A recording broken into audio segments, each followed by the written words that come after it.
When you say nation, you talk about land. Our land is Africa. That's undeniable. This land is not our land. That what Frantz Fanon's theory, psychological theory, is that we're in a post-colonial psychology. And what he calls that is an auto-destructional stage, which is the oppressor will oppress for so long that the oppressed no longer have to be physically oppressed. They do it to themselves automatically. I'm black. Do you hear me, man? Do you understand? I am black. I'm a nigga. You understand me? I was born black, I live black, and I'm gonna die probably because I'm black. Because some cracker that knows I'm black better than you, nigga, is probably gonna put a bullet in the back of my head. Hey man, it's like this, man. It's like, you know, it's like it's revolution time, man. There's no questions to ask. Revolution is here. You know what I'm saying? We the youth, we the young. It's time for us to break loose, you know? We don't have no freedom, no rights, man. We slaves right now. Everybody's still a slave. That's what they told us today. In other words, you still a slave. No matter how much money you got, you still ain't shit. So, you know, it's on, just like that. Just like are really ready and willing to pay the price that is necessary for freedom. Our people will always be walking around here second-class citizens, or what you call 20th century slaves. What price are you talking about, sir? The price of freedom is death. What's the figure? I mean, what are you in this for? You want power, you want revenge, you know? What is it? It's simple, Willie. I just want to be free.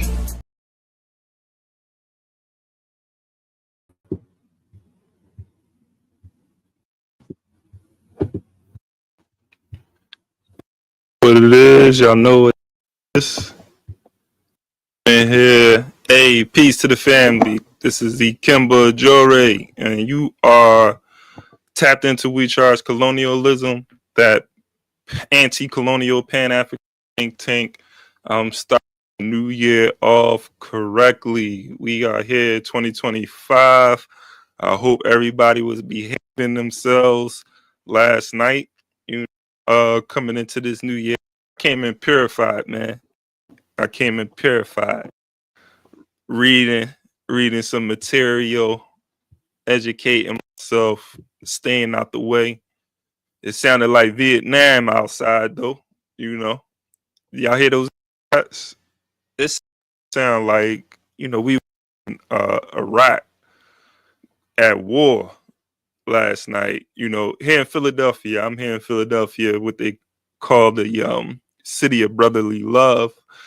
I can't tell these days, but that's a whole nother story, a whole nother conversation, man. But here we are, 2025. I'm excited. This is the year of Malcolm. Many of us have proclaimed this to be the year of Malcolm X. Receiving a phone call. I want to answer that, but I can't. I'm online right now, you know. But yeah, this is, you know, we proclaiming this the year of Malcolm X, man. It's going to be so many programs that are going to be organized together around Malcolm X, but it has to be more than the programming. It has to be more than events. You know, I just want to put that out there. We have to carry on the legacy. We have to carry on the actual program of Malcolm X out there, bring it to the world, and organize our people for what Malcolm X was calling for: liberation, right? Self-determination.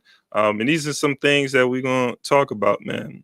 Malcolm talked about creating that, or building a bridge with African people on the continent. He talked about reorienting ourselves to Africa, restoring our Africanness, which was taken from us, man, which was stripped from us over the years through slavery and colonialism. And so these are some things we have to acknowledge, man. So I'm excited, man. It's also, you know, Dr. Clarke, the John Henrik Clarke's born day. And if you're not familiar with Dr. John Henrik Clarke, man, I want to encourage you to go beyond the YouTube videos, please. You know, I love YouTube videos, though. Don't get me wrong. When you want to go, or you just chilling, relaxing, you just want to listen, I love the videos. But we have to read the material. Dr. John Henrik Clarke has so much material out there that he has written.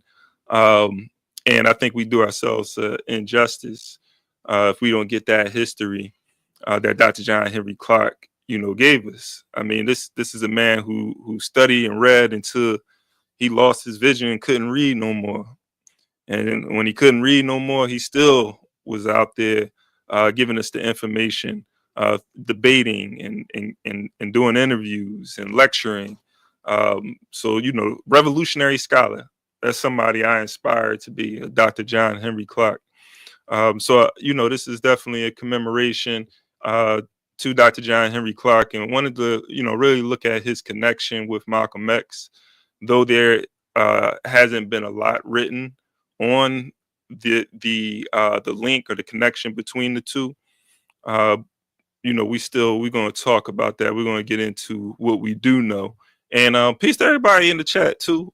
You know, I see y'all out there. Let me acknowledge y'all before I get caught up in this talk. And we're gonna have someone joining me as well. So maybe a few people. And if you want to join, I'm gonna put the link in the chat. If you want to join, definitely come up here. If there's something that you want to say about Dr. John Henrik Clarke, I want to open up, give everybody an opportunity to speak on how maybe Dr. John Henrik Clarke impacted you. And Malcolm X, again, this is the centennial of Malcolm X. Today is the 100th. The Clarke was born 1915, January 1st, 1915. So what are we talking about? 110? This is the 110th anniversary of the birth of Dr. Clarke. So who we got? Peace, man. Habari Ghani too. Habari Ghani. I mean, this is the 7th day of Kwanzaa. There's so much going on, man. I'm just happy to be African right now. Got a lot to celebrate, a lot to talk about, but we got a lot, you know, it's not all celebration because we still at war. So, you know, there's a lot to unpack as we move into this new year. The spook. Let me put some of this up here, see what's going on. Spook, we must learn about enemy. All right. I hear you, comrade. Yeah. Hey, speaking and I'm gonna get ahead of myself, man. Not really get ahead of myself because I don't know if I would have brought it up or not. But this comment right here by Nduku, we must know them better than know them. You know, I read it wrong at first. You were saying better than they know us, but you're absolutely right with but the way I interpret it, you know, the enemy is studying us and they are watching us. I'm going to pull something up real quick because I want y'all to see something. And my co-host is here. I'm going to bring him up in a second before I lose track. And I may come back to this. You know, there was some FBI files on Dr. John Henrik Clarke, right?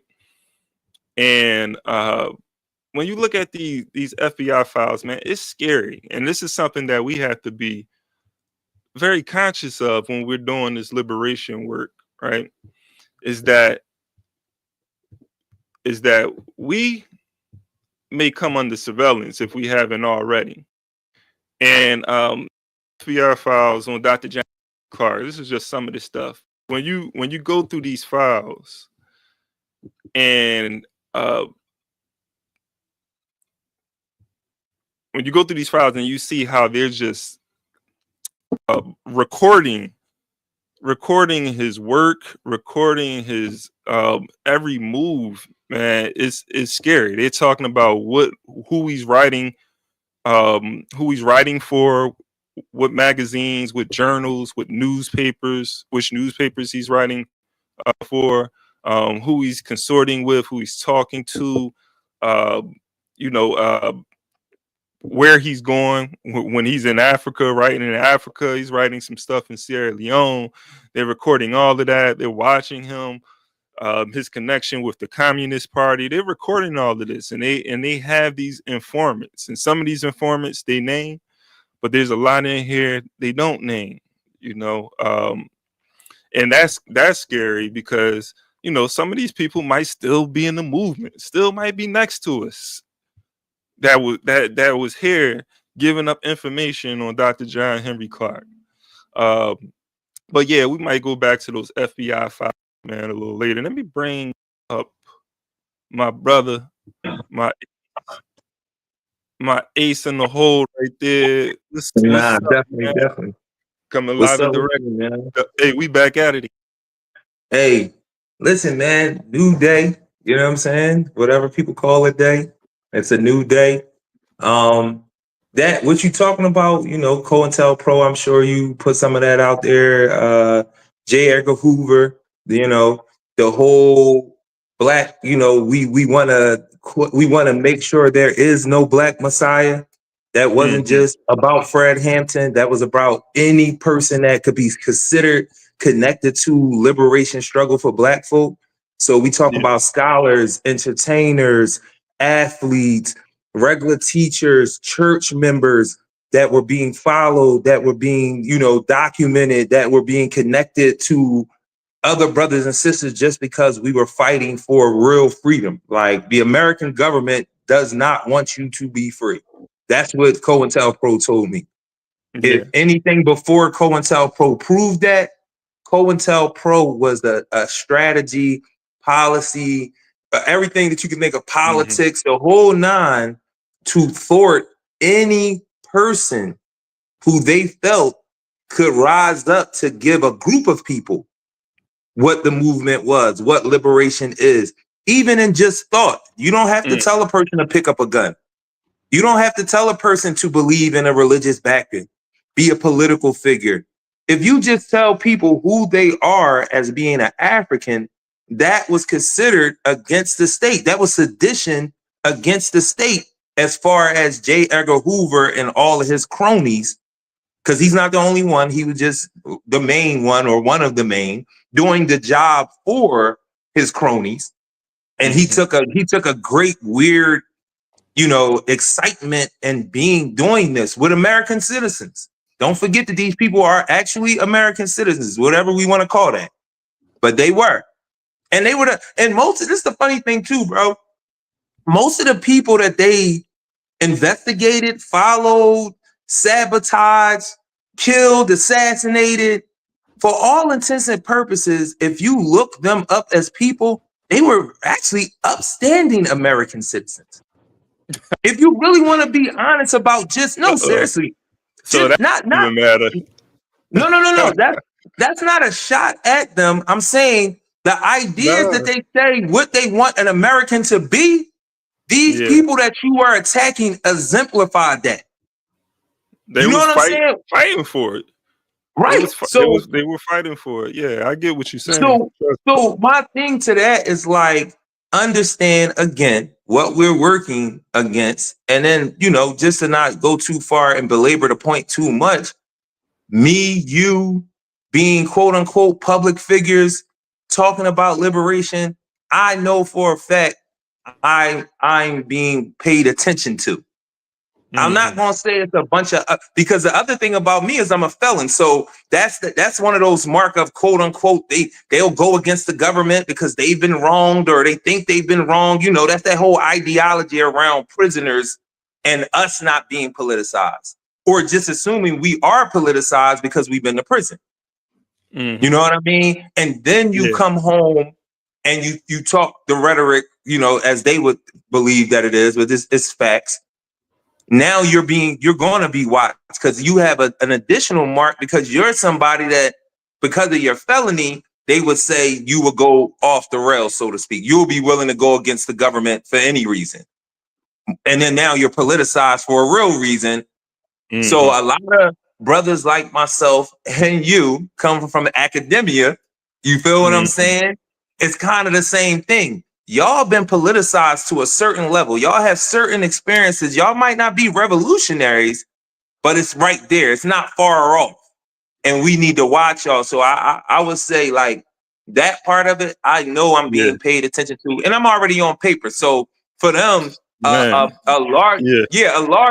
large part of the fight in their mind is already won because sabotage can come for me in a variety of different ways, and it will always look like I was just a felon who didn't do what I was supposed to do. You know what I mean? Yeah. So you know, like, and you know, us being African in this system, you know, we, as Malcolm said, you know, we were born in prison. When we talk about, we were born into colonialism. We were born into, you know, a racist society. We were born in prison. We was born into imperialism. But you know, going to what you said as far as just like being a felon, right? And you know, I have F. I'm gonna leave it at that. You know, I don't even want to say the whole word, but like for us sitting up here having that, we lost my brother, and we got no, I'm gonna bring you up in this. I need one of those. I need one of those. I need a producer. I need somebody to be in the microphone, keep me on track, man. So let me do this. Let me do this, and appreciate everybody for tapping in. You know, make sure that you subscribe to We Charge Colonialism, this channel. This is your first time here. Make sure that you share. Let's get it popping for the new year. Get people in here and have this conversation.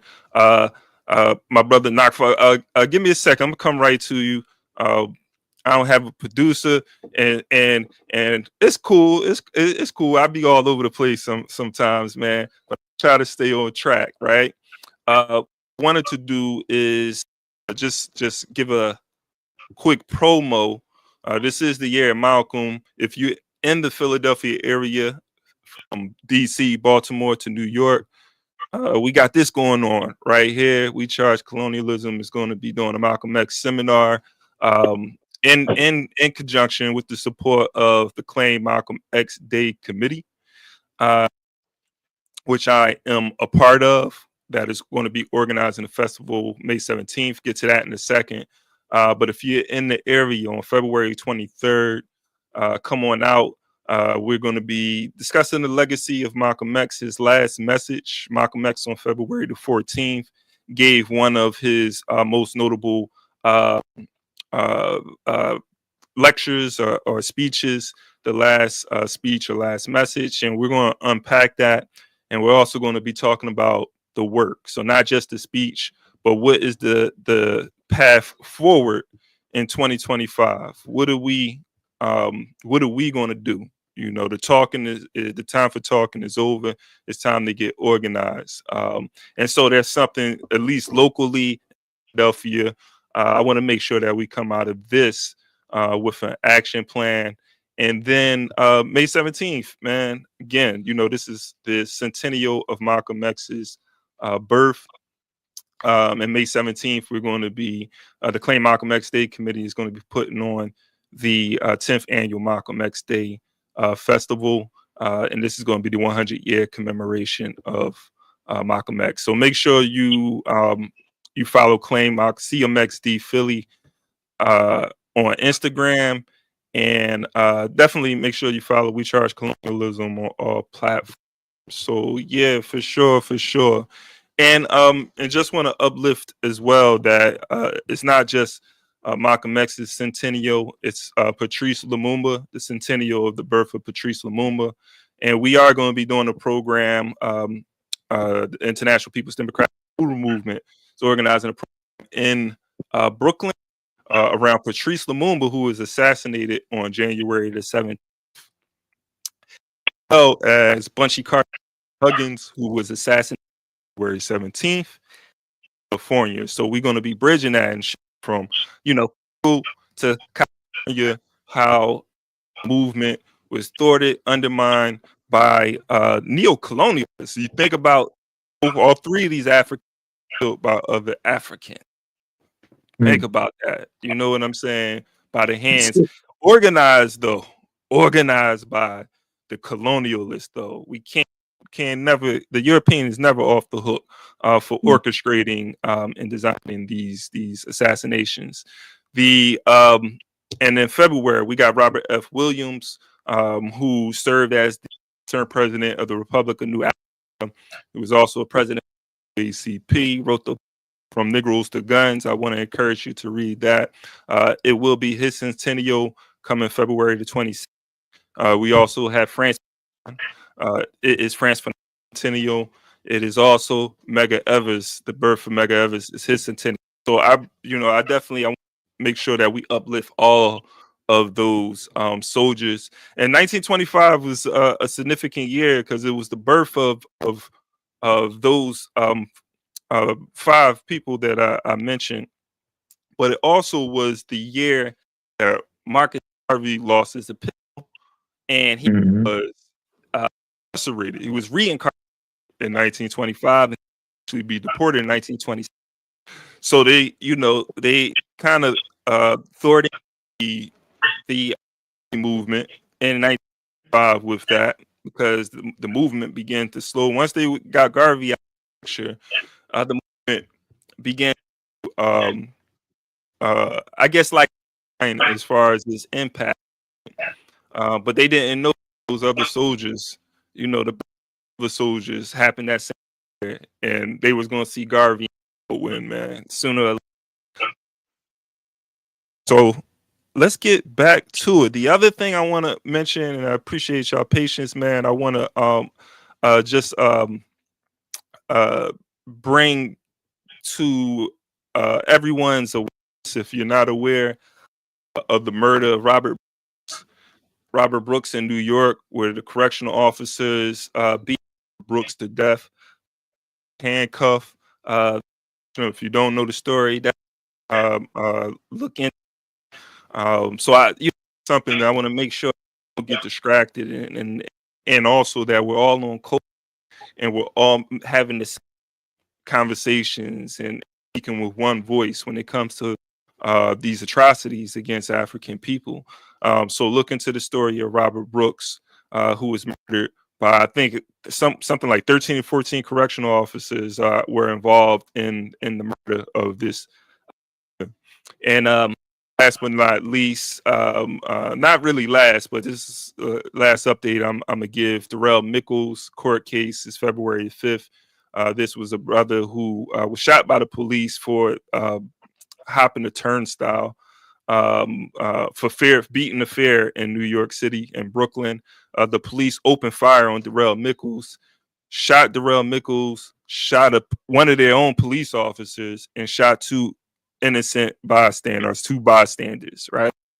So just the recklessness of the police. Over $3, bro. Over $2.90. So again, let's just make sure we stay aware of what's happening, because there is a genocide taking place against African people. So all right. So let me bring it back to the topic now. I had to get all of that out. And you, Nakfa, you joined this, man. Did you want to add on with something you wanted to say, a reaction or anything about Dr. Clarke? Yeah. Salam. I was just waiting for you to, I didn't want to interrupt. Salam to you, family. It's good to see you. Salam. Salam to the chat. Salam to the brother on stage. Salam to all of us Africans. Dr. John Henrik Clarke, man, what so much I could say about this, elder. I feel, one of the most watched videos, or one of the videos that I watch a lot is the pay-per-view. I call it a heavyweight. What was not a heavyweight bout? He was a heavyweight. Was Athena Revisited? Black Athena Revisited. That debate, bro. Oh man, that to me was heavy. How he broke it down and explained, right, and just gave more credence to this beautiful African history. So yeah, I'm excited for this show. I've been looking forward for you to touch on this, and I just want to learn. But yeah, that YouTube, if anybody has a chance, please go watch that debate. He killed it, and like you said, the brother was going blind towards the elder was going blind towards his later stages in life, but he was still like cutting them with the sword, right? The word was so vivid, it hurt their vision, when he would talk. So that's one of the things I wanted to add, to the discussion today. I appreciate that. How am I sounding? Y'all can hear me okay? Hey, you a little choppy. You a little choppy. I was gonna tell you that earlier. You a little choppy. Like you I can hear you. I can make out what you're saying, but you kind of choppy.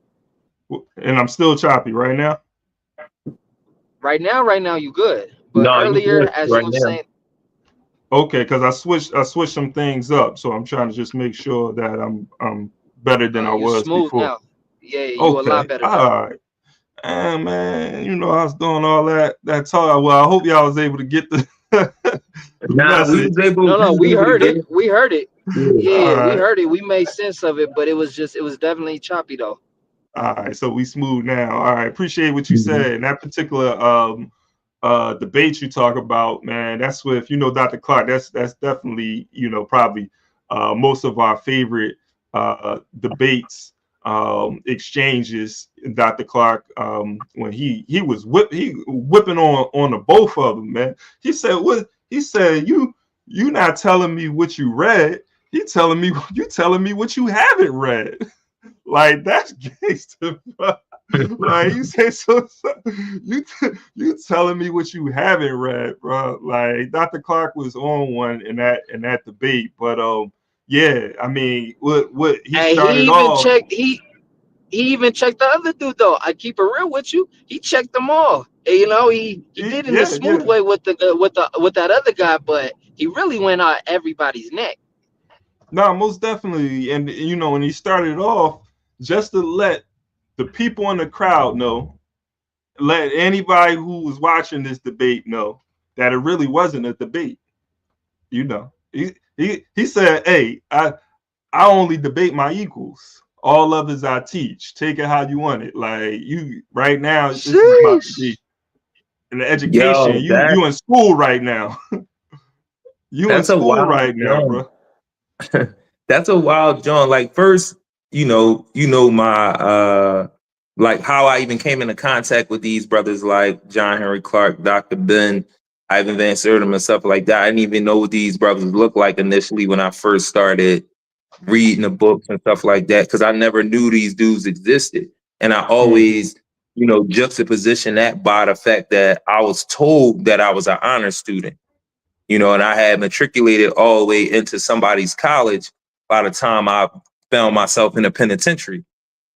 And it always blew my mind that a John Henrik Clarke had such a Frantz Fanon, a Dr. Ben had such a extensive written and debated and scholarly history, like schools teaching, debating, public speaking, and writing information. How did I not hear about this man? And I was told I was an honor student. And before I made it to the penitentiary, I had made it to the second year of what they call college. And how did I not know about this man as a black man? No black people had told me. You know what I'm saying? If they knew who he was, and white folks definitely wasn't telling me anything, and nobody in between. So what I learned from him and what you and the brother said, reading debates, because at the time I couldn't get visual debates when I was, I couldn't get the audios or the visual. I had to read debates. You had to buy the books with the debates in them, stuff like that, read articles that had the debates, what he would be doing. But one of the things that I always, my takeaway was, it was crazy that, again, his history is so extensive and I knew nothing about him. Just being a black man in America, not knowing nothing about him, whether these people told me I was an honor student or not. But then what I learned is like what he had to do to get to that level of information, being born, where he was born and when he was born. So Dr. Ben and them used to have to go, Dr. John Henrik Clarke, they used to have to go to people's museums around the world. They had to learn other people's languages to get this information for us, so that he could get in these debates. And when you start talking French, oh, I already know that. That's what that said. When you start talking German and try to throw him off the trail, I already know that. I went to their museum. I talked to the actual author, his brother. This is what John Henrik Clarke and our scholars were doing. They wasn't just what we do, reading their books.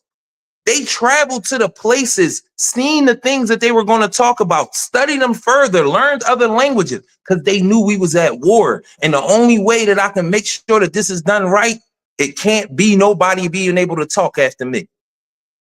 That's something I peeped about John Henrik Clarke. Once he talked, it really wasn't no room for nobody else to say anything, because he had covered it so extensively. And that's the seriousness of him understanding why this was important. He never came to a debate half-cocked. He never spoke publicly half-cocked. You wasn't going to never back him into no corner about some information he didn't know. You wouldn't even see him on the stage. If he didn't know all the different ways you was about to come at him, he wouldn't even come on the stage. Like, I don't think our people really understand what some of our scholars really did to become those scholars. Like, he studied these debates like it was a war about to go on. I got to make sure these motherfuckers can't play with me in no way. Because they can lie. I have to be able to debunk their lies. They can lie and be believed. My truth will be considered lies unless I can explain it. You feel me, bro? Like, this is what our brother was walking into. They can lie and it'll be considered facts. My facts will be considered lies unless I can show you. I can explain it to you. So he knew whatever table, whatever John he went up to, bro, I got to know your information, my information, and the abstract shit. Yeah. You feel me? And that's why I felt like I honor what this brother brought to the table. Like, and you know, Malcolm learned from him. A lot of people don't know that.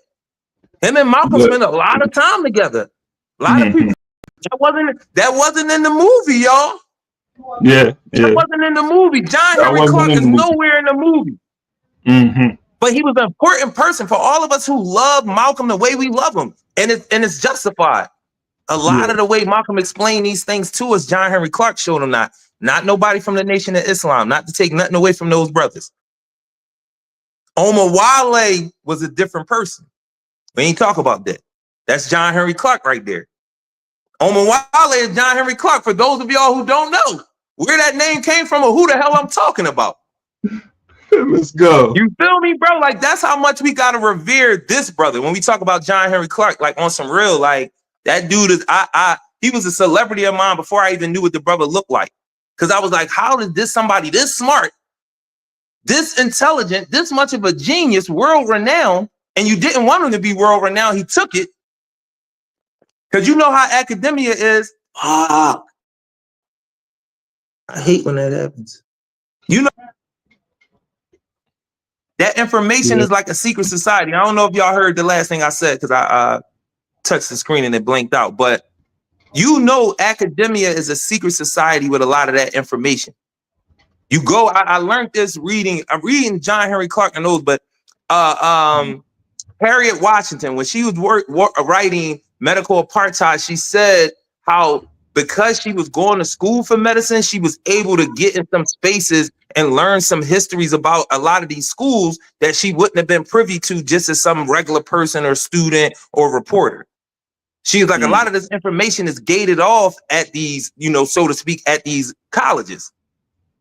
So for you to be gating the information off and my brother still had to go and find it, and he did, perfected it and gave it to us exactly how we needed it, bro. Like, I don't really know how we don't know about this man.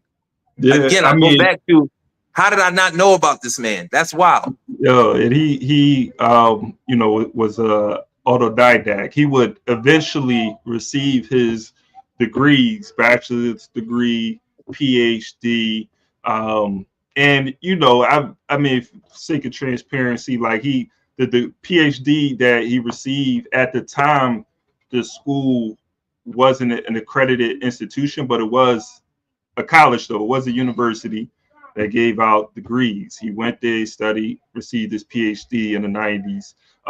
The school would later get its accreditation once it was taken over. I forgot the name of the university. But, you know, he will receive honorary doctorates as well. But for his, he was an autodidact. He studied amongst scholars. He went out there and did the research, and he sat at the feet of people like Schomburg, you know, among, you know, many others. But, you know, Dr. Clarke, you had said some things, and, you know, I just wanted to touch on that. And I know, like, the way we're discussing this is no, you know, real timeline, but I just kind of want us to react to each other anyway. I think it'd flow better that way. But really quick, I wanted to say I put the FBI file link, the FBI files on Dr. John Henrik Clarke in the chat, because I saw someone ask about where to find those files. So it is in the chat. Those are the FBI files on Dr. Clarke. I wanted to also say, I think Dr. Ben's born day was yesterday. Somebody can double check, you know, but I think Dr. Ben's born day was yesterday, because I remember just being at a program, we were celebrating both of them. And so, yeah, this is a response to you. So Dr. Clarke, now, again, there's not a lot that's like written on the relationship between the two.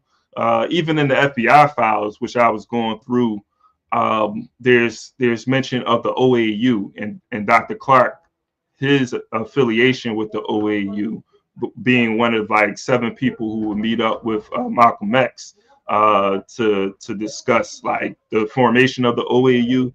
And Dr. Clarke, you know, would speak about this himself. He said, you know, the origins of the discussion about forming the OAU happened at his house, at Dr. John Henry Clarke's house, with his I think second wife and his mother. You know, like they were in the home of Dr. Clarke talking about the Organization of Afro-American Unity. I mean, this is deep stuff, you know, to me. When you think about it, man, like this is history. And you know, and Dr. Clarke, he talked about the Malcolm X film. And this is interesting. I don't know how many knew this, but Dr. Clarke, he said that he didn't go watch the Spike Lee film. He said that the exchange, though, Spike Lee did come to him for some advice, and he said that you should start the film showing his father being killed, being murdered by the Ku Klux Klan. His wife, he was saying Malcolm's mother, showing her reaction to his father being murdered and her losing her mind as a result of that. And Malcolm asking like, what's going on? You know, like he was saying, like, start the movie off like that because that's what's going to shape Malcolm X. And so, you know, when I heard him say that, I thought about, you know, when the film starts off like that, right? It shows the death of his father. So it shows that he did have some influence, even though he didn't see it.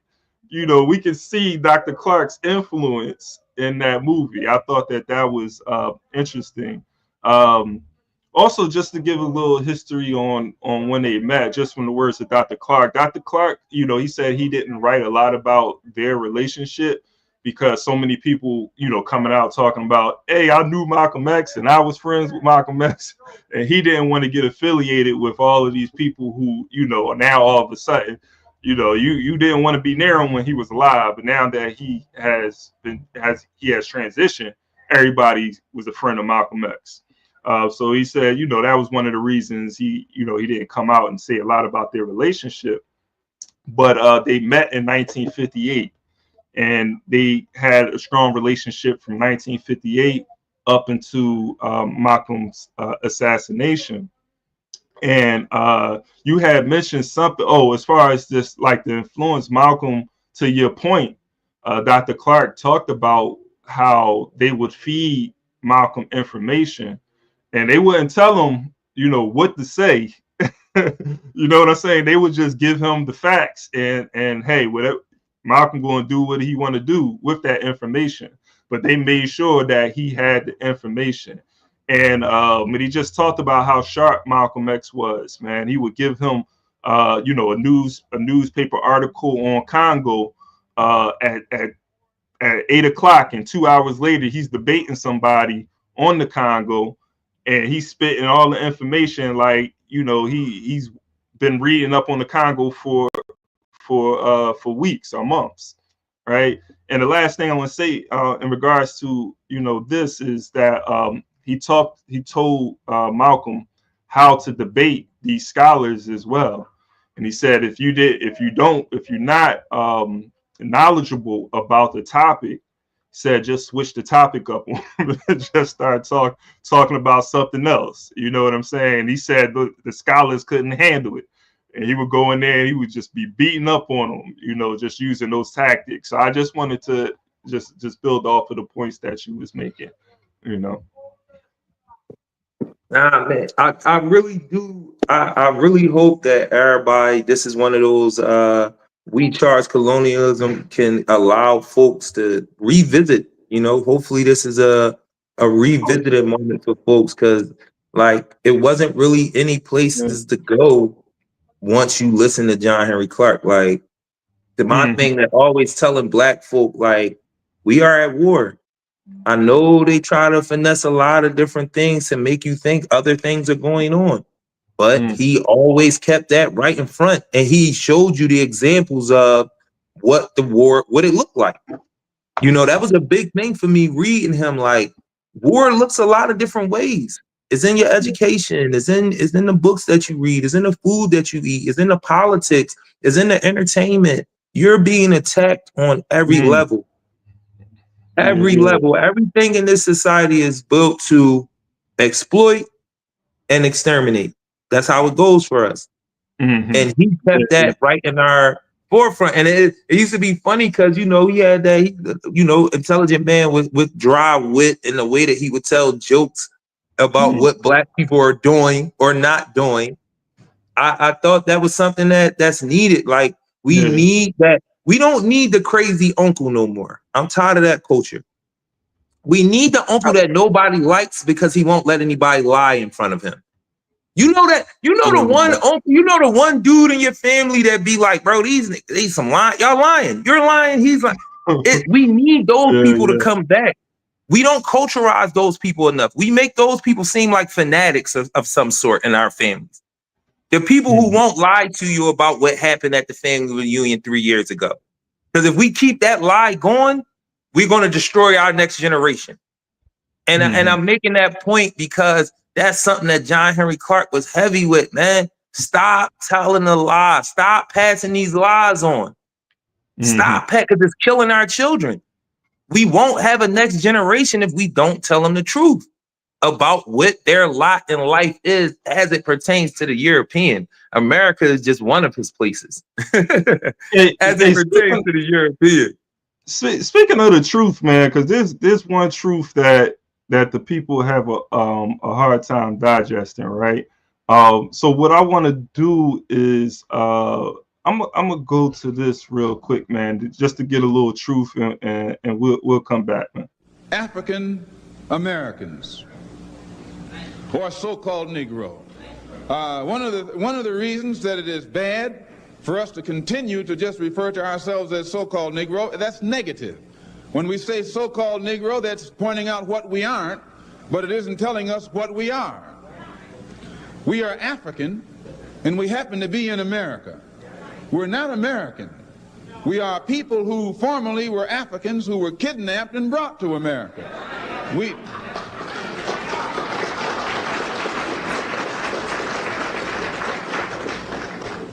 Our forefathers weren't the Pilgrims. We didn't land on Plymouth Rock. The rock was landed on us.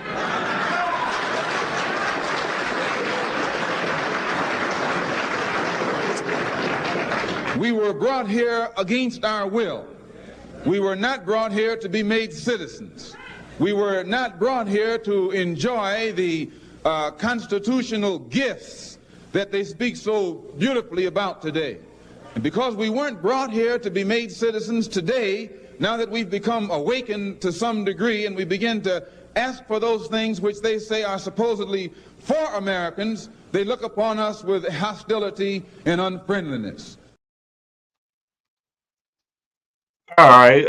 I hope I ain't scaring nobody away.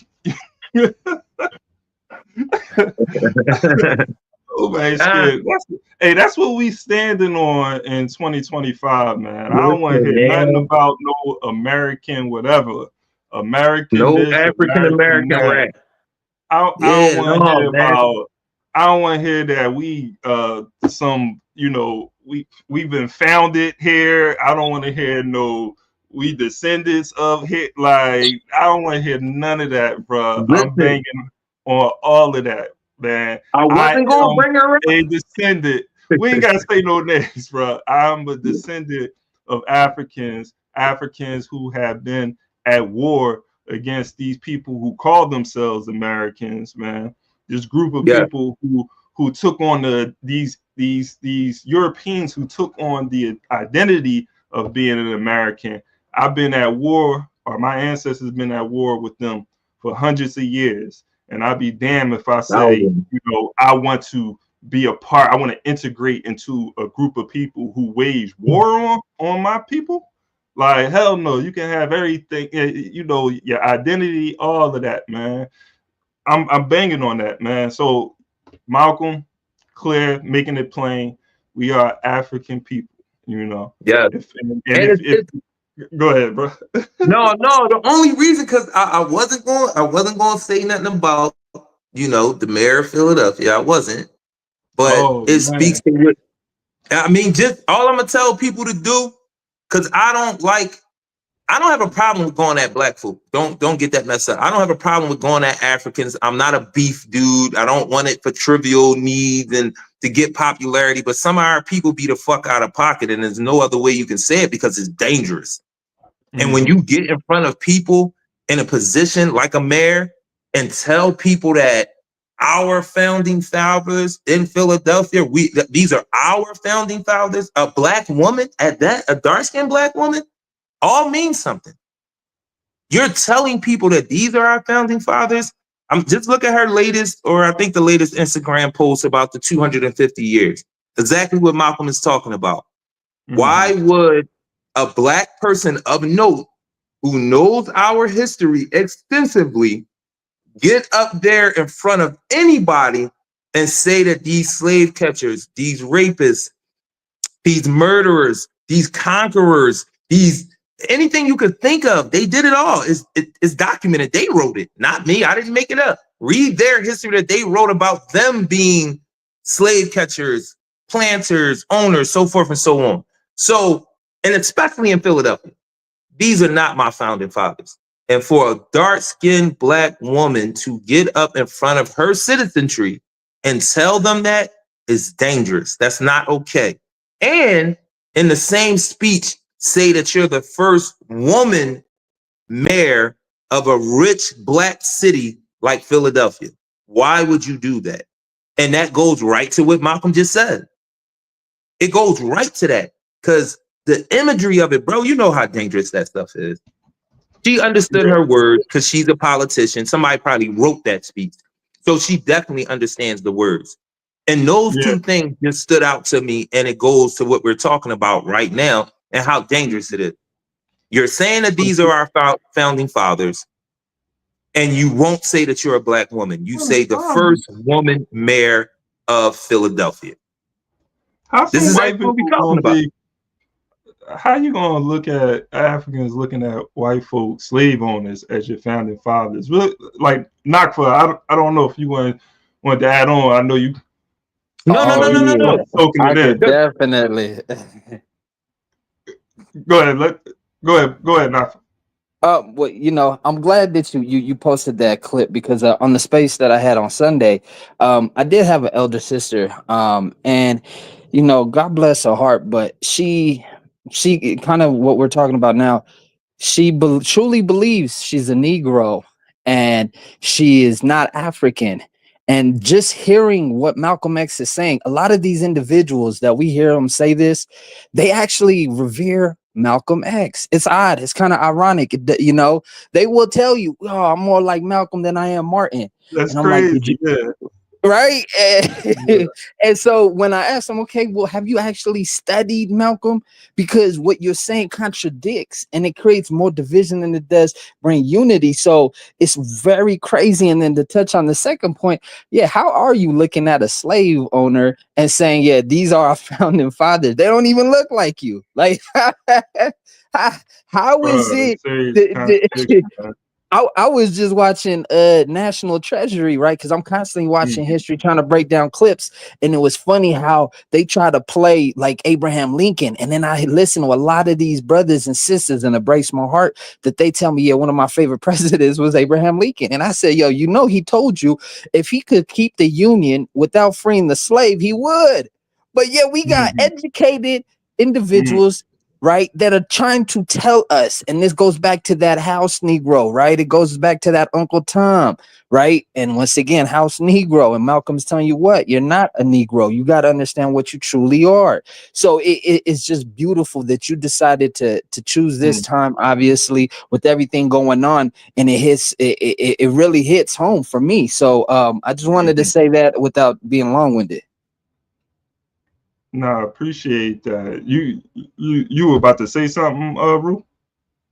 Yeah, one of the things, man, and I don't want to forget this point, because talking about being at war, talking about COINTELPRO, talking about being factual with information so that we don't mislead our next generation in this war, because the misleading of the generation is the fact that they don't understand that they're being attacked.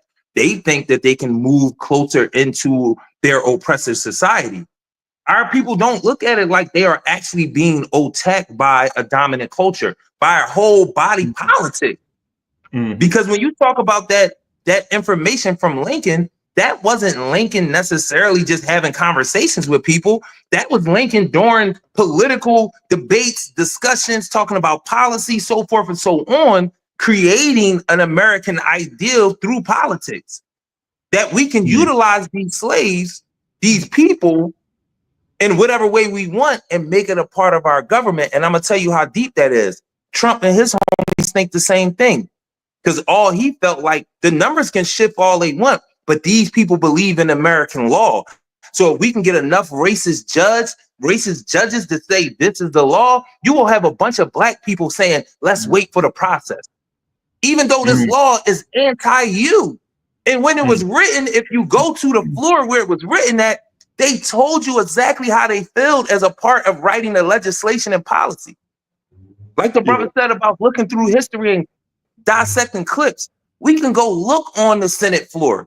We can go look in Congress and hear exactly where these politicians are coming from when they come up with policies and legislations, who they give a fuck about and who they don't. It's clear in our body politic. They don't hide it. So that's my thing, where it's like, if you don't tell people the truth, they'll think that people in Congress and Senate genuinely want what's best for everybody in quote unquote America. Because you're not hearing the rhetoric, you're not hearing the words that are allowing you to know we have been fighting against you since day one in every way. And this is my biggest point for us. We can't be counterintelligence agents. We can't be spooks. This is how I know it's a war. They created a situation where we're so traumatized against each other, we can't be counterintelligence agents. I've been in spaces with people who I have love for, and they love me and I love them. And I've said certain things and they begin to question whether I'm on their team or not. Basic shit that come from trauma. So imagine us sending somebody into the CIA. We wouldn't trust the information that they brought back. We're too traumatized. So they've created a fucking space where even war things that we need to defend ourselves, they've dismantled them. Who are our secret agents? We don't believe anybody is a secret agent. We think everybody is either for us or against us. What war are you going to win against the European and you can't have any counterintelligence agents? Because that's how he beating us. That's how he beating us. He's sending black folk in to destroy our shit. We can't send nobody in, bro. And we got black people working in every part of white society. But this you take me back to what Dada Nduku had said earlier. She had put the word spook out there, and spook who sat by the door, and that's what we need. That, but we don't have the people with that mindset, though, because you think about, this was somebody who was on a mission and consciously went into the CIA. Like that was a conscious decision of his to be able to gather intelligence, to gather know-how, certain skills, right, to bring back to the community. He if I can recall, I think it was about 5 years he spent, 5 years of his life to prepare for what he did when he went back to Chicago, which was to organize I guess you could say the lumpen proletariat, but to organize the masses, of Africans for revolution. Our people we don't have spooks who sat by the door, man. We have people who are really trying to integrate and get the bag, quote unquote bag. Like that's what they're focusing on.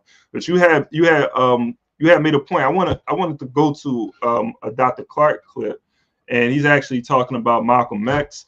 But I'm not going to play the first part. I'm going to play the second part and maybe like circle back around to the first part. For all those who tapping into, appreciate y'all for being a part of this discussion.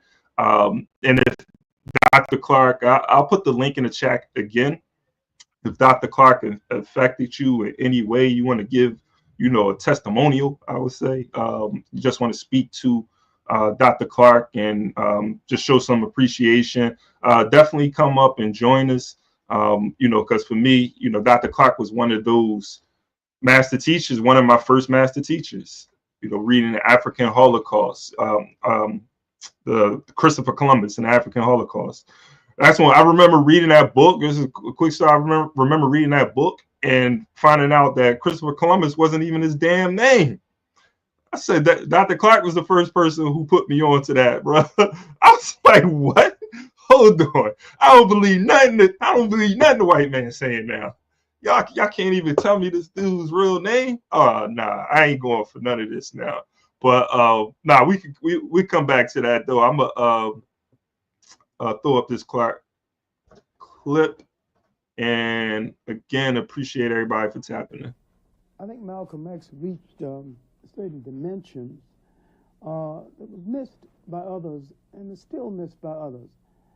The important thing is that Malcolm X found a kind of language that the ordinary workaday black man can understand.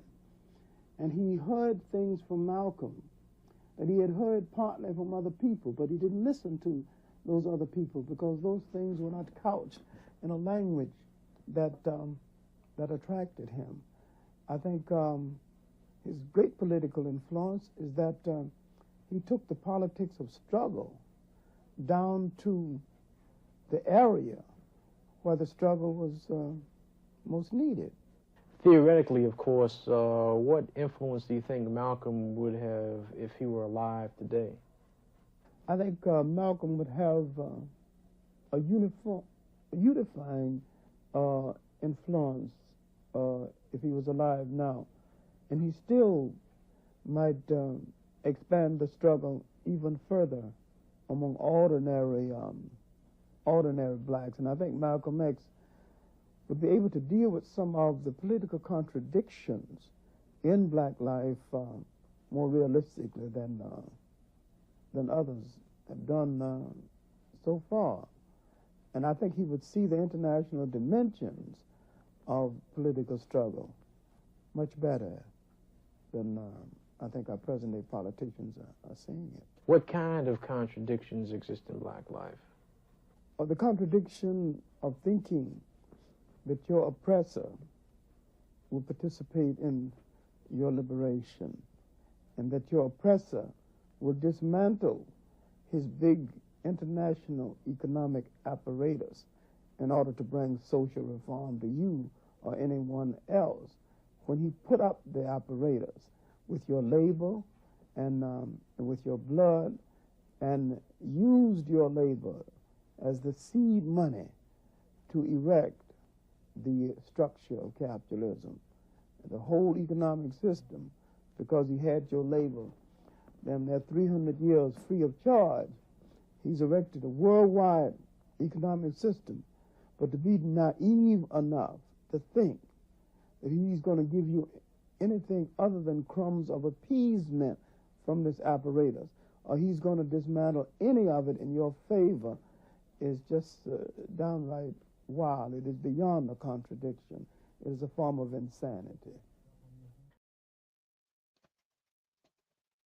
Indeed, indeed. I mean, that's my sentiments exactly. I think like Dr. Clarke ended that with a mic drop. It's beyond insanity. If we think that the European is going to change this colonial capitalist system to appease the colonized, the appeased, the formerly enslaved, you know, to create something that's going to benefit African people, particularly like any benefit to Africans. They kind of look at it as a zero-sum game. So any gain that we gain, I should say, that we get within the system, they look at it as a loss, right? Any benefit for us is going to be viewed as at the expense of the European, you know, at the expense of white people within this system. And it's sad that we have to look at things in this sort of black-white dynamic, but that's something that they created. We didn't create that. You know, we just live in it. Something that they, you know, had designed for the purpose of them retaining power, maintaining power over African people. Nakfa, what's up, man? You had a reaction to that? My brother. Yeah, I'm here. Just I was actually getting my son. You know, he loves to run around. No. If you give me a second, I definitely have a reaction. I just didn't want you to think I wasn't paying attention. But give me 1 second. Now, for sure, do your thing, man. I see, you know, a comment in regards to Dr. Clarke's Pan-Afrikanism. Dr. Clarke was definitely a revolutionary Pan-Africanist. I would say that. And it's interesting that you asked that question, because I'm actually working on these different the evolution of Pan-African ideas and movement. And going to be touching on Malcolm X's sort of brand of Pan-Africanism. And Malcolm X was tremendously influenced by Nkrumah, if you want, you know, call it that, or conscientism. But Malcolm was tremendously influenced by Nkrumah, and decided to create the Organization of Afro-American Unity, which Dr. Clarke was a part of. So when you speak of Dr. Clarke's Pan-Africanism, I think it's important to look at that founding document, looking at the platform of the Organization of Afro-American Unity. Let me see. Real quick,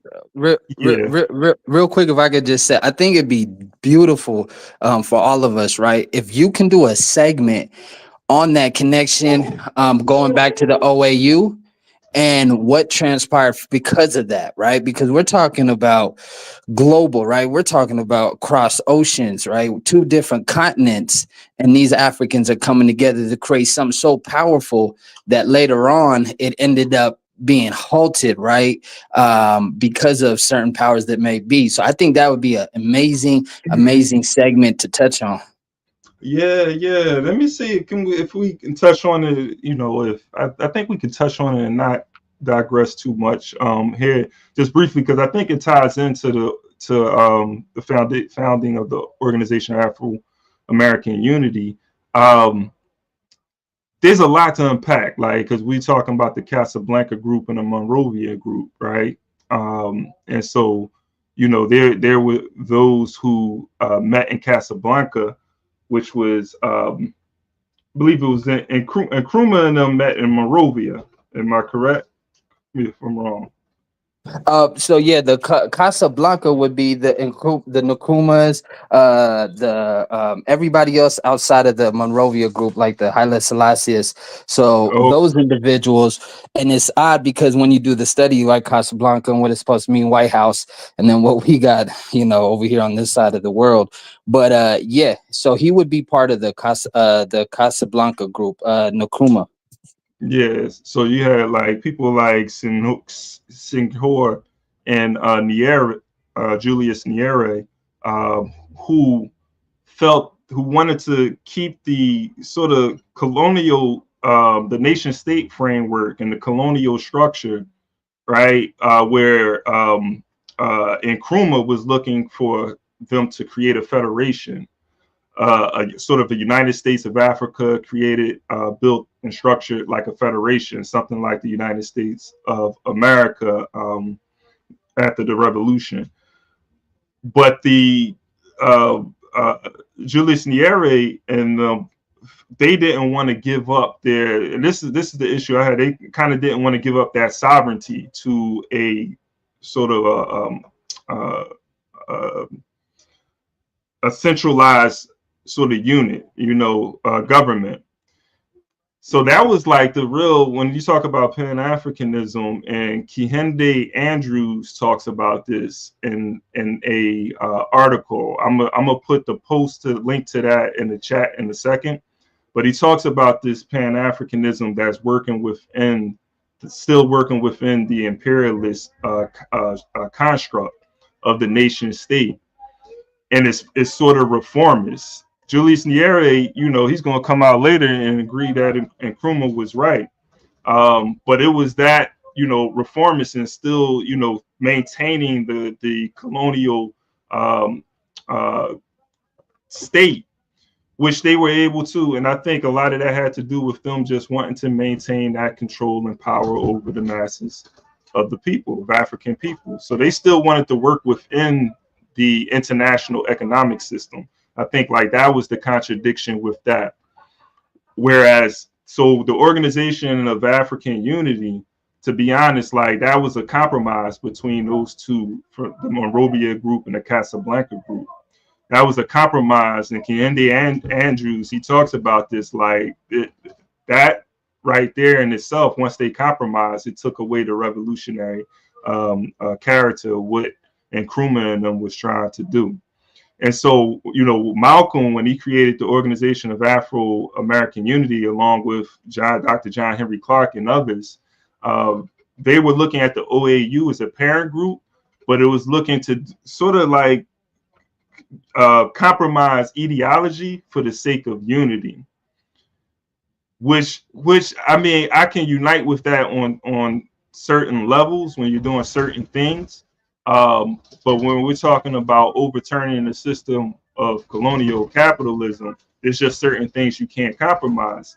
And so, this compromising. So Malcolm, in the creation of the OAU, he was willing to, and they were willing to work with civil rights leaders. You could see it in their dialogue. But this is something that they picked up from the OAU, where you had these two groups who were on two sides, on two different sides of the way forward in regards to how they're going to interact with the former colonial powers, maintain this relationship, or get the hell out of here. We building something of our own. The power having the power of self-determination. The OAU eventually would have had to move away from that, because when you look at their program, Malcolm X and Dr. John Henrik Clarke, in regards to answer the question in regards to the form of Pan-Africanism, they were looking to organize with Africans outside of the U.S. borders. So even, the struggle, there would have eventually been a clash, even if Malcolm was going to attempt to work with the civil rights leaders. He said it himself, that, we're going to inject ourselves in the civil rights movement, but we're going to show them, how to struggle, and basically show them like the struggle isn't for civil rights, it's for human rights. The OAU program is any African can be a member, whether they're on the continent, in the United States, or outside of the United States, anywhere in the Americas, as long as they were of African descent. He was looking to organize a base in the United States of the OAU, but have OAU branches in the Caribbean, in South America, in Europe, but his focus was on the Americas, from South America all the way to the top of Canada, right? Which was a Pan-Africanism, really, that is, you can distinguish that from the Pan-Africanism of Garvey. You can distinguish that from the Pan-Africanism from Nkrumah, because Nkrumah was focusing on the African continent and really uniting all of Africa. But they eventually was going to build that bridge, though, with Africa and the Americas. But the thing I want to just like point out when it comes to the reason why the OAU didn't work and the OAU has become the African Union today it was from its inception, it wasn't revolutionary in character. We can say that Nkrumah was. We can say that, you know, Sekou Touré. We can name people like Patrice Lumumba, who before his assassination, there were people who were definitely looking to create this united African, this United States of Africa. But once they compromised, it took away the revolutionary character from it, the ideology. It became watered down. Nakfa, I don't know if that, you know, so if you wanted to add on, because I know you have something to say on this topic as well. Yeah, no, I mean, you pretty much summed it up. And from that, we saw the rise of the Monrovia group and the fall and the decline of the Casablanca group, which is very, very unfortunate, because it, you know, there's no telling how far we could have went, right? When you have brothers that are working with each other in America and in Africa at the same time, right? That's power on the, you know, that we cannot imagine, you know, taking us back before Europeans. These pale faces were roaming the earth with their might. It was us. So to me, it was like the potentials of a better tomorrow, right? We had it within our grasp, but unfortunately, some of us decided to sell out. So this is amazing to study brothers like John Henrik Clarke. I didn't know that, actually. That you just educated me about the OAU, how they were in his mother-in-law's house, his house. Whose house was it? The OAAU, Malcolm X. Yeah, the OAAU. Yeah. Malcolm X, the founders of the OAU, which Malcolm X was one of the founders. That discussion of creating the organization took place in Dr. John Henrik Clarke's house, you know, as he explained. I want to put this article. I have the article, but for the sake of time, I'm gonna put the link so you can get the title to this and get the PDF yourself. But it's called Beyond Pan-Africanism, Garveyism, Malcolm X, and the End of the Colonial Nation State. And he really, in this article, he really brings out the different the contradictions, of course, like within the Pan-African movement, and also within the Garvey movement, but also like with Malcolm X. But despite the contradictions, like Garvey was more revolutionary than like the actual, like the Pan-African movement, because the Pan-African movement, if you look at it in this history, they were attempting to work within the framework of imperialism. Like they weren't called, if you look at a lot of those, you know, older documents and the movement, they weren't looking for a revolution. It was almost like an integration. They kind of like wanted this equality, right, in a sense, within the international system that Europeans were dominating, right? Kind of makes you think about in America when Black folks is fighting for civil rights and want inclusion into the system on an equal basis, right? And so, you know, he takes it back to like the informal Pan-Africanism into the formal Pan-Africanism. Now, Garvey was different, though. You know, Garvey, though he was still, you know, influenced by some of the frameworks of European, which, you know, there's some contradictions we can bring out. He was looking to still build outside a nation outside of the sort of the international economy that was dominated by the European. The only thing, though, it still wasn't revolutionary in the sense that it was looking to overthrow the international economy, right? But it was looking for Africans to be self-determined. And his focus was more so on people going back to Africa and creating this African state. You don't think so, Ja? Come on up, Ja. I want to bring Ja, because I think capitalism is a contradiction. Dr. Issa, I'm gonna put it, I don't know if you're busy or not, but I'm gonna put this in the chat.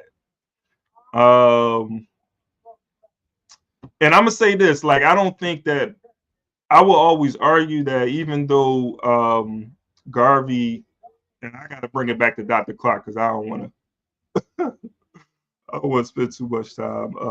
But even though Garvey was a proponent of capitalism, I don't think, Garvey was more so like he was creating cooperatives, right? I feel like Garvey, and plus Garvey, if you read Garvey's readings, he's talking about a cap.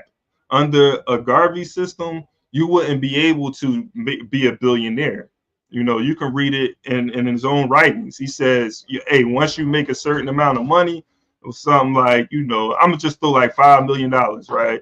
He's like, once you get, that's a cap. You can't grow. So that right there is a contradiction in the capitalist system when you think about it. So, I wouldn't call Garvey sort of like, put him in the camp as the colonial capitalist. But I think maybe he just didn't have the sort of the language at the time to describe this new type of economic system. But there were other people who were talking about this as well. But anyway, circling back, and if you look at that link, read that Kehinde Andrews article, because it really gets into that. And it's something I'm going to use in my own writings.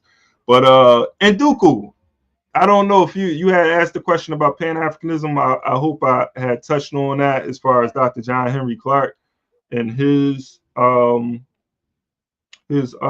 sort of version of that, I should say. Let me know in the chat. Brother, let me ask you a question. Since we are talking about John Henrik Clarke, what is one of those moments when you think about John Henrik Clarke that really sticks out to you? Man, it probably is that same lecture, that lecture that you had brought up, or debate, I should say. But even though it wasn't a debate, it was a teaching moment. But I swear, when Dr. Clarke, it was this moment where he was talking, right? There was a question because they were asking each other questions, and one of the people who thought that they were debating Dr. Clarke asked him a question. And Dr. Clarke ain't say anything for a second, and then he started talking. But when he started talking, he went totally off topic. He wasn't addressing the question, so everybody's just like listening quietly, thinking like, where is he going with this? And he started talking about Alexander the Terrible, right? That some people call great. He started talking about Alexander the Terrible, and he said he went to Egypt to the oracles. And he went to the oracles and he asked the oracle a question because the oracle's like so wise and have all this knowledge. And he asked the oracle a question, and he said the oracle told Alexander the Terrible to leave and come back in 20 years or something like that when you have a question worth answering. And a question when you can ask a question that's worth me answering. This is Dr. Clarke said. And so then he remained silent after that. And everybody was stuck. They ain't get it at first. Everybody was just quiet, like, what the hell is going on here? And then it dawned on him. It dawned on him. He told like, brother, you ain't even wise enough to ask me a question. Like, I'm not answering nothing you said. Dr. Clarke's on another level, bro. I'm sorry. But that's one of those moments, man, for me. Brother John, Dr. Yes, sir. That's my dude right here. Hey, give it to me. You said no contradictions with Garvey. Everybody got contradictions. I'm a Malcolm Xite, and I'm gonna say Malcolm has some contradictions, brother. Come on, man.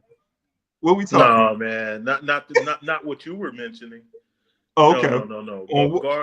Garvey was an imperialist. He came from a background of imperialism. His family were imperialist. He's a Mandee. His people were the people that ruled ancient Mali.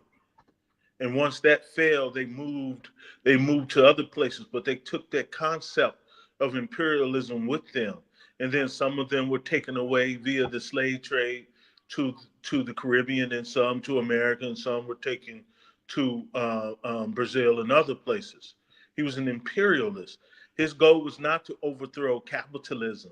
He was trying to rebuild an imperialist empire for Black people who had been subjugated.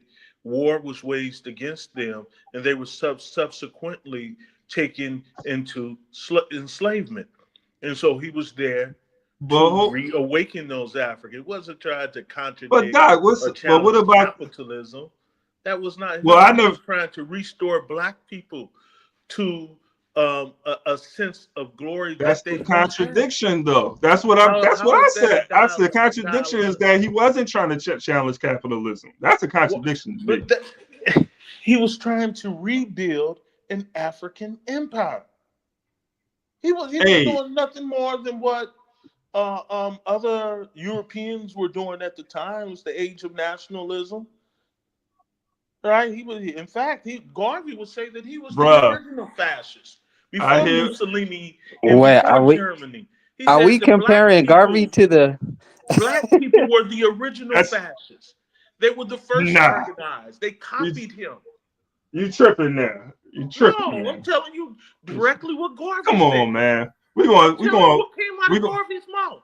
We're gonna save that conversation for no. We're gonna keep it on Dr. Clarke. We're gonna see. That's what I said. Now you brought up Garvey. I said, "Oh, I heard that in the spiritual world." I said, "Damn, somebody mentioned Garvey online. Let me go on YouTube and see who said that." I ain't gonna go in because Garvey, my man. I'm not even gonna go. Garvey is the man. There's no Malcolm. You gonna make me get in trouble? No, Garvey had some contradictions, bro. No, I would unite with that. Garvey.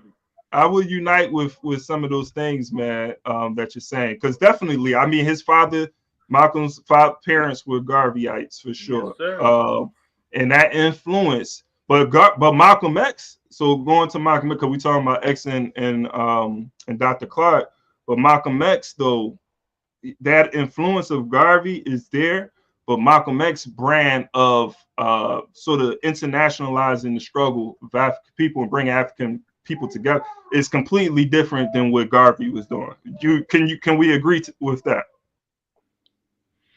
Damn, he thinking about it. We got a troublemaker, y'all. We got a troublemaker up here. Come on, man. Tell me about Dr. Clarke. Tell me about Dr. Clarke, man. Give me something. How Clarke impacts you, bro? Did he impact you? Man, I met Dr. Clarke, and it was Clarke that encouraged me to do talk a PhD. Yeah. So Clarke was the man. You know, no doubt. I'm trying to remember something. I'm having a little memory. You went to hold on. You went to school where Clarke is from, right? No, you went to school where? No, Clarke is from Alabama. No, I met Dr. Clarke when I was in school.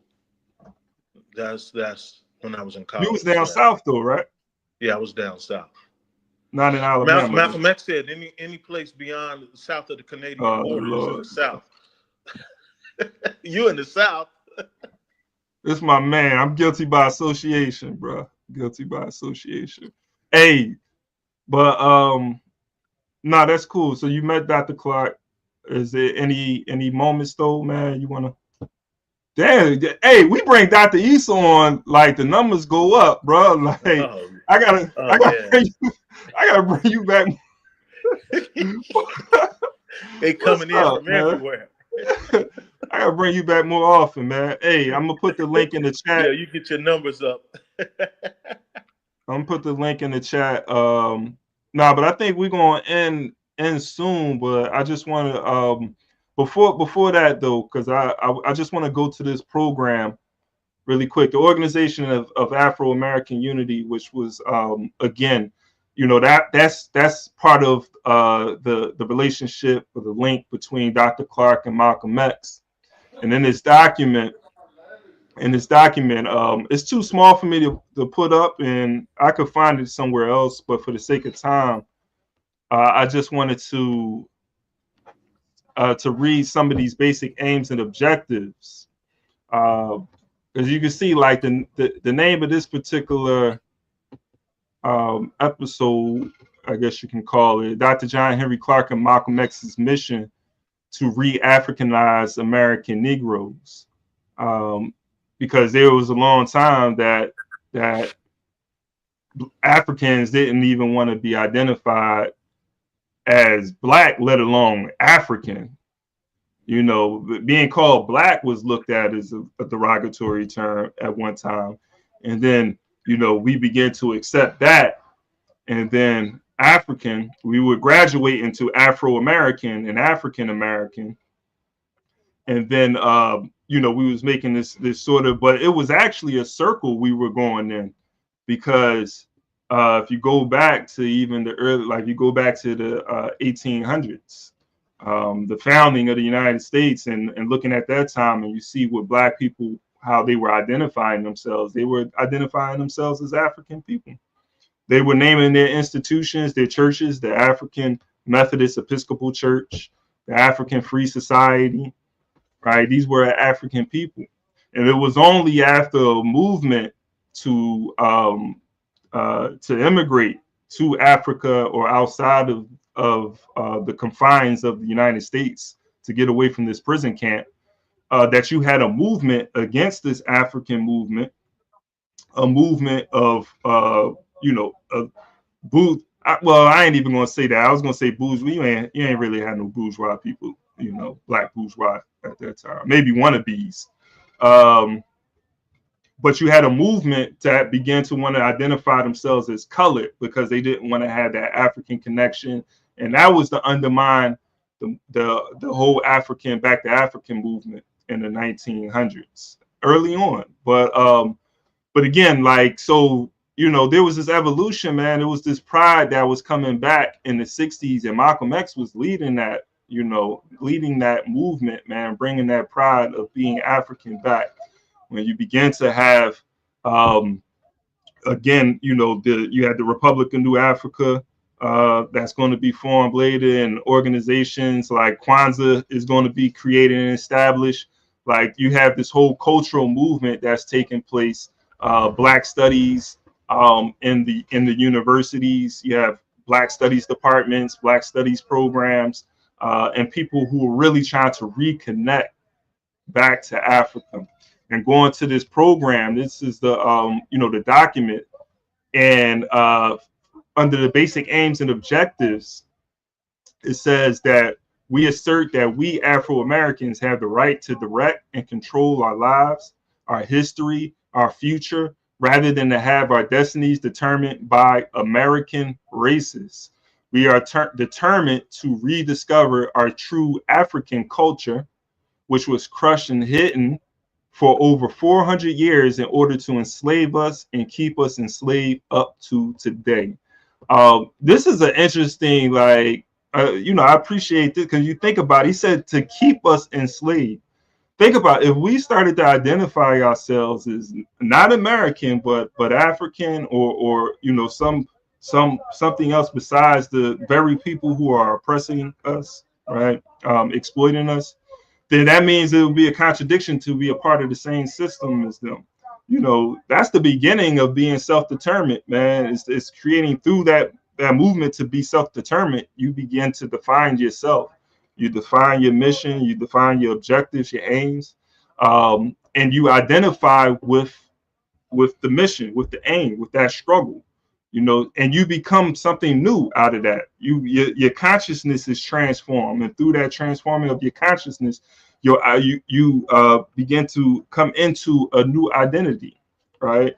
And so that's why this is important, man, what he's saying right here, you know, because as long as we continue to identify ourselves with the oppressor and seek equality, racism, think about racism only exists. Well, let me rephrase.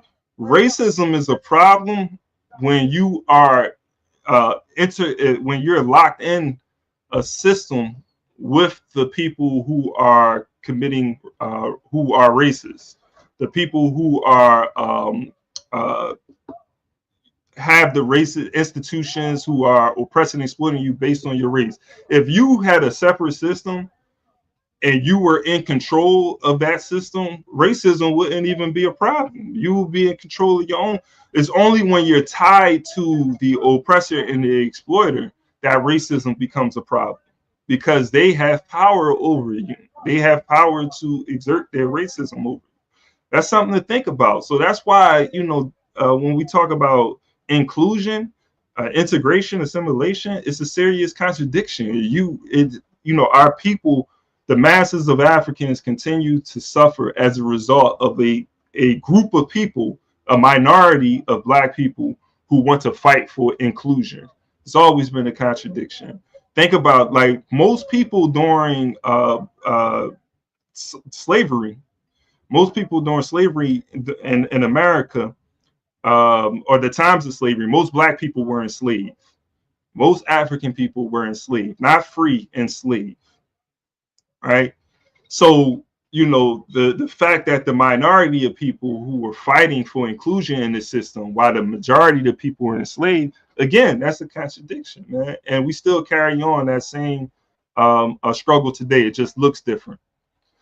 So he goes on, to say, we Afro-Americans, enslaved, oppressed, and denied by a society that proclaims itself the citadel of democracy, are determined to rediscover our history, promote the talents that are suppressed by our racists and slavers, renew the culture that was crushed by a slave government, and thereby to again become a free people. So Malcolm's making this connection with us becoming African again and liberating ourselves. He's making that, sort of connection. At least, like, this is the road to liberation.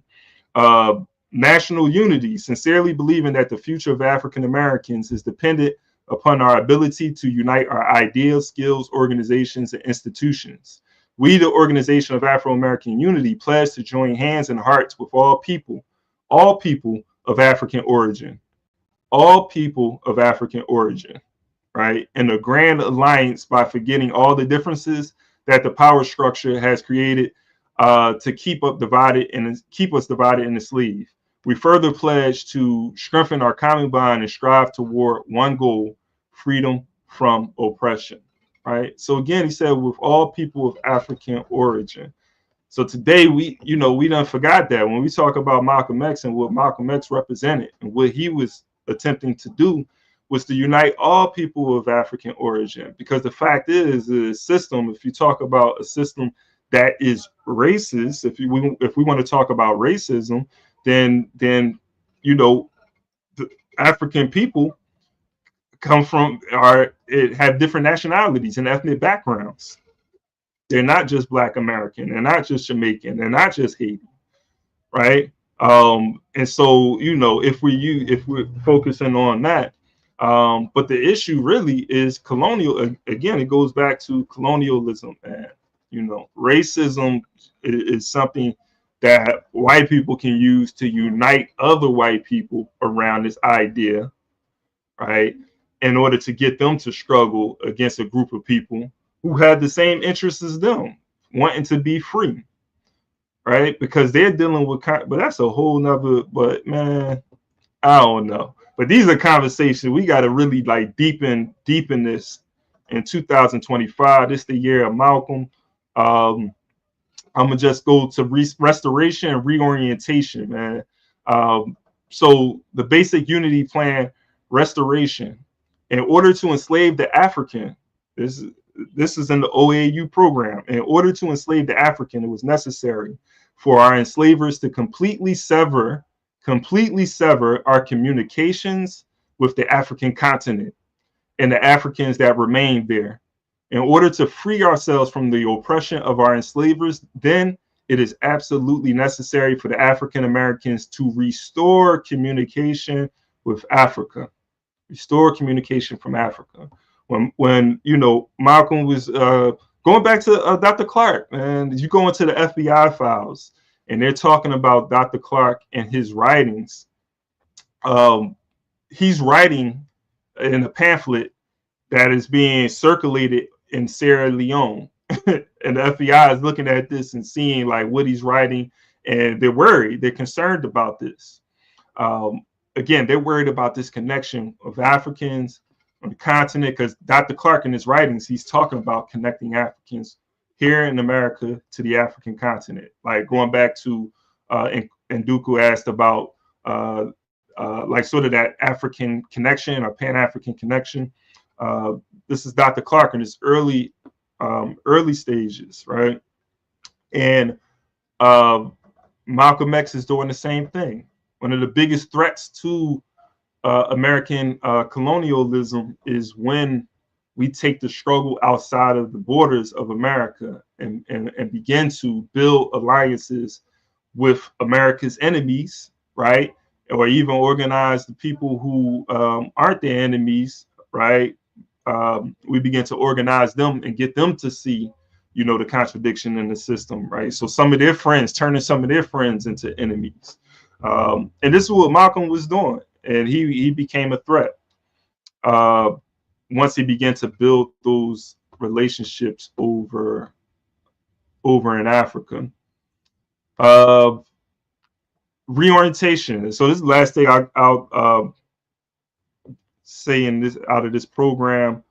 He says, in order to keep the Afro-American enslaved, it was necessary to limit our thinking to the shores of America. How many people do we hear say, I'm an American, right? How many people, you know, I'm African people, right? Black folks, you know, how many Black folks could care less about what's going on to Africans outside of this country? Like, don't see the connection of what's happening in Haiti or Jamaica, Trinidad, Ghana, Sierra Leone, Liberia. Don't see the Kenya, Congo. They don't see the connection. Sudan. They don't see the connection, right, to what's happening here in America. This is what, you know, Malcolm in the creation of this organization wanted to get us to expand our scope in regards to the struggle, the African struggle against imperialism, because it's all connected. But as long as we think of our struggle in the terms of, again, Malcolm going back to like civil rights, right, and wanting to have rights within the system of colonialism, not overturn it, right, but be a part of it, then, you know, we're going to be right where we are in 2025. I mean, how did Trump won the presidency? And, you know, people talk about he's a fascist and he's a racist, but he won a significant amount of the Black vote relative to what some of the previous presidents won, right? How was he able to do that? How was he able to garner so many Africans in a system like this to be able to support him? So, you know, he said, to the shores of America, to prevent us from identifying our problems with the problems of other people of African origin. This made us consider ourselves an isolated minority without allies anywhere. So yeah, I'll leave it there, man. But I just thought that, you know, bring this program is applicable to 2025. And when we talk about this is something that Dr. John Henrik Clarke and Malcolm X, is something that they established along with others to bring to the African community, to organize Africans in the United States, in the Caribbean, in the Americas, and eventually to the Africans on the continent, but not stop there, to organize and connect with other oppressed groups around the world. That's what Malcolm, you know, stood for, you know, but he was African first, though. You know, he was, as Marcus Garvey would say, you know, race first, right? But, you know, we think in terms of nation, man. Yo, you see Jahi Issa, man, he got Dr. Issa got up off the stage, man, because, you know, he knew that imperial talk, man. Nakfa, that's my dude, man. So, you know, but he was tripping with that, man. You was tripping, Dr. Issa. I liked everything he said up until that point when he started saying that, you know, Garvey was doing no different than what the European overlords, slave masters were really trying to do. I was like, what? Okay. You know, it's kind of like the chat right now. It's a little bit, you know. It's spicy in the chat. I'm reading a lot of, you know, I don't want to take away from this, from what your build is, but man, we have a lot to teach our people, brother. We really have to, you know, just stop putting band-aids on this history and really give it to them raw and uncut. No, for sure. But hey, you know, I think like most people I've been keeping real. I think like most people get the message though, at least here in this space, people that tap in. There's always going to be, folks who don't get it, but they will get it eventually. Like sooner or later, they will get it, man. When you see what happened to Robert Brooks, we talked about at the top of the show, when you got 14, when it comes to the state, they can come in different shades. I will admit. Not to cut you off. Is that the brother that was being held against his will inside the prison system, and they killed him? They had him gagged up. They were beating on them, stepping on them, kicking them. Yeah. Oh yeah, I saw that. That's so unfortunate, man. Yeah. And it's there's a lot, man. There's a lot even outside of that. That's like the most, I guess like recent story that's in the headlines. But there's so many of these stories that are happening. These things are happening, and it's not getting the attention. I'm sorry, brother. You said you misquoting them. You misquoting them, not fun. Don't misquote them. Wait, is it me or was it you? Who misquoted them? Yeah.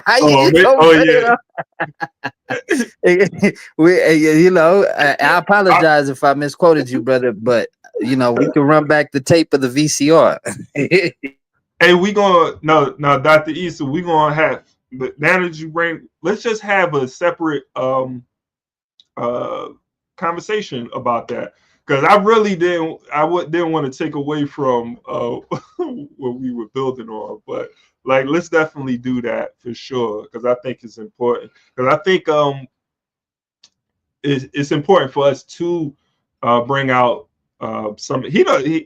Issa doesn't think it's a contradiction. I think it is though, and that's a conversation we need to have. I appreciate everybody for tapping in, man. We got people who are not a fan. I'm a fan. Well, I'm a Malcolm Xite, but Garvey, I think Garvey is important. I don't want to use the term fan, but I feel like Garvey is someone that we should learn from. If I lived during that time, I would have been a Garveyite. I'm gonna keep it funky, bro. Like what was Garvey's biggest knock? What was the biggest knock on Garvey? I think like what Dr. Issa was talking about, which he don't think that it was like a not like he was looking to put himself as the emperor of Africa. Like put himself. Now, some people would say that he was elected to the position at the UNIA conference, which there probably was an election that took place, but who's going to challenge Garvey in an election? But that's a whole other story, But with that being said, though, there wasn't any, like the continent wasn't involved in that vote and that selection. But that's a whole nother story, man. Like I said, like let's definitely have a separate conversation on that. But I would say this, at the time, I would have been a Garveyite, man. His mission to organize African people to see themselves as one people, one destiny, right? And to overturn European imperialism, right? Like that. I don't see nothing wrong with that. No, nothing wrong with that. I'm behind that. If that's what's wrong with that? No, but there's some fundamental issues, I think, in regards to like the structure though of the system. And then, and also, Garvey was Catholic, man. I don't know if I'd been banging with that though. That's another, he was trying to set up a, man, why are we talking about this anyway? But anyway, that's why I like getting into these conversations, because I love Garvey, and I don't want to, point out those contradictions in this. We uplifting Dr. John Henrik Clarke, Malcolm X, right? And nobody is perfect, but we learn from all. Booker T. Washington is another one. It's a long line of Black folks who we're struggling to advance Black people, and we may not agree with everything, but there's things we have to take from the lessons that they gave us, the actions, the work that they did, And how do we build on that? You know, Dr. Clarke, Garvey pointed out the contradictions with Booker T. Washington, even though he was influenced by Booker T. Washington. And he said, you know, I'm going to build on that program. You know, he gave Booker T. Washington his credit for starting a program, but I'm going to build on that, you know, and take it to new heights. And I think like someone like Malcolm X was taking what Garvey presented and evolved and took it to another height. And I would say like today, man, African internationalism is something that people should look into. Chairman Omali Yeshitela, who developed the theory of African internationalism, took it to a whole nother height, man. Hold on. Now I know it's time to end. I see FBA. Hold on. You have different ethnicities in Africa. Kenya, Uganda, Ethiopia, and most of them don't like. All right, that's my cue. Man, I appreciate y'all on New Year's Day. It's 2025. It's the year of Malcolm. Again, if you are in the Philadelphia area and you want to come out February 23rd, we got the Malcolm X seminar. We're going to have a town hall meeting, panel discussion. It's going to be some good food and beverages there, film screening. We're going to be building on that last speech by Brother Malcolm X. But with that being said, man, we're going to get up out of here. You got any last things you want to say? Yeah, I just want to say peace to you, to your family. Salam. I hope, you know, you have a blessed year this year, brother. And I just want to continue to see you shine. And I'm going to stay tuned, you know, for your next space, because every time you host a space, I learn something new, and I appreciate that. So keep doing the work, brother.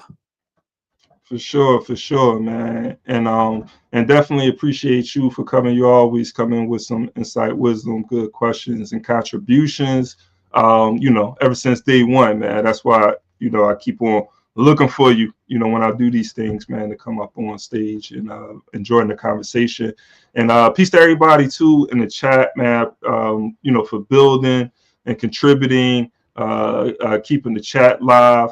And you know, despite I'm gonna say like we may be of different you know, ethnicities, backgrounds, ideologies. At the end of the day, man, if we gotta, as Malcolm said, if you're not thinking black at this late date, I'm sorry for you, you know. And if you don't subscribe to black, that's okay, because that isn't the point he's making. The point is you know, those people, black folk, African folk, whether you Jamaican, Haitian, you know, you call yourself, even if you call yourself FBA, which, you know, those folks who are ADOS FBA, man, they still, at the end of the day, they still African. They black folks, you know what I'm saying? And so I'm down to struggle with them to get them to see, like, we have to create a united front.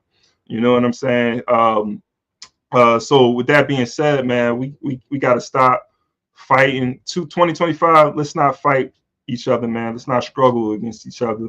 Because in these streets, I'm in Philadelphia. Some of you may be in Chicago, Brooklyn, wherever you are. You see it in the streets, man. We banging on each other. And so it can't be us who considered ourselves conscious and in the know. You know, we can't be doing that same thing, even if it's intellectually doing it. You know what I'm saying? That's just, you know, a bad reflection, you know, on this movement, man. So we got to stay united. And if we do have some disagreements, learn to really sit down in a space behind closed doors, as Malcolm X said, and have these debates and conversations among ourselves. Because as Malcolm X said, when we do it on the streets, you know, what everybody's looking at is as uncouth, uncivilized, right? And it makes this work that much harder. Who wants to join something where there's so much divisiveness and division, and all they see is chaos? And our people don't know what to believe, you know, at the end of the day, man. So, you know, I look forward to building this the year of Malcolm. Peace, man. Peace, Uhuru, and Black Power. All power to the people. The white power structure, because that's all we have in America. And the white power structure today is just as much interested in perpetuating slavery as the white power structure was 100 years ago. Only now they use modern methods of doing so, and realizing that the black people in this country are waking up and becoming filled with a desire to be looked upon as men and as human beings. The white power structure to slow down that struggle for freedom and human dignity uses tricks. 100 years ago they could do it with chains. Today they use tricks, and one of the tricks that they've invented is this token integration, to get Negroes, so-called Negro leaders, to accept a few token crumbs of integration that don't solve any problem for the masses of black people in this country whatsoever, but it does make the hand-picked Negroes be satisfied to slow down the cry of the masses. And a good example of that is as soon as the spirit of rebellion or revolution began to spread among the masses of black people in this country, and they began to take an active part, and they showed that they weren't confined to this nonviolent approach, then the government or the power structure began to sit up and take notice and